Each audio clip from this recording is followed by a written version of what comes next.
Yeah, one Japanese wonderful skater, Shunsuke Nakamura, looks on to another with Takeru Amine KATAISE, the winner at the Baltic Cup last week, the 18-year-old getting ready for his chance here in Egna. Yeah, beautiful skater.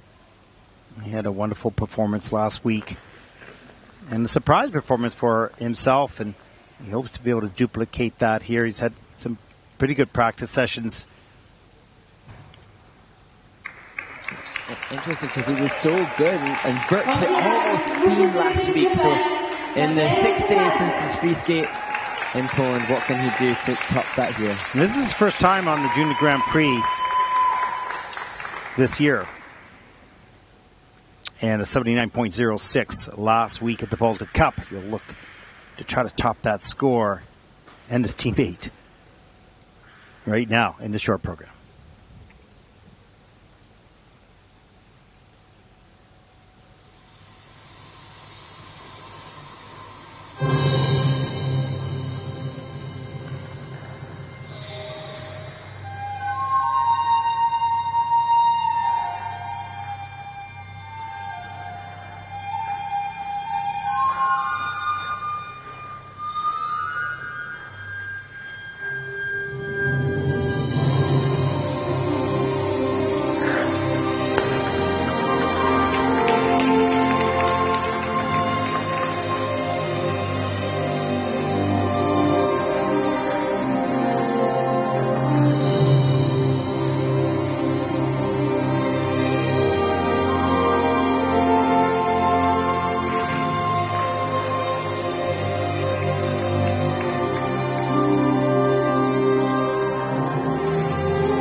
Such a shame for Takeru Amine KATAISE from Japan. He was just wonderful a week ago in his short program in Gdansk. Just incredibly difficult to come down from that event and peak back up again in time to deliver here in Egna. Well, it really looked like he sort of lost sense of where he was. He just really hooked that takeoff on the triple axel.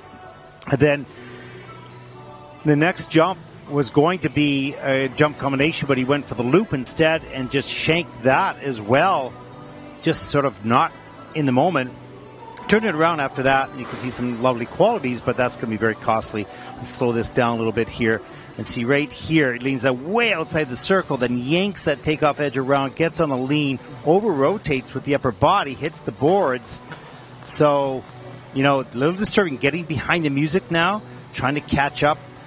And we see this loop here. Let's see what happens. Watch the upper body. Probably leaves a little bit early. It's already started. Yeah, that upper body went too early. And then the fall on that, like, just gave up on it. That was unusual. But comes back with the triple Lutz. Has to fight for the triple toe loop, but gets it done. Really is such an emotional roller coaster to compete. It's, as we discussed last week for Takeru, he has been competing at Japanese Junior National Championships for some 6 years, and so he'll have been eagerly anticipating his Junior Grand Prix debut for such a long time, and he was brilliantly successful last week. Just then, you can't imagine the roller coaster that he's been on, having been triumphant there, and then coming here having to deliver yet again in what seems like just such a short space of time. Yeah, not having seen this young man skate a lot because it was the first time in the Junior Grand Prix. Maybe he is a little bit more inconsistent, and so, yes, last week was brilliant, and this week, at this moment at least, a bit of a challenge. Let's take a look at the short program score for Takeru, 65.56, and that is fourth place at the moment in the short program.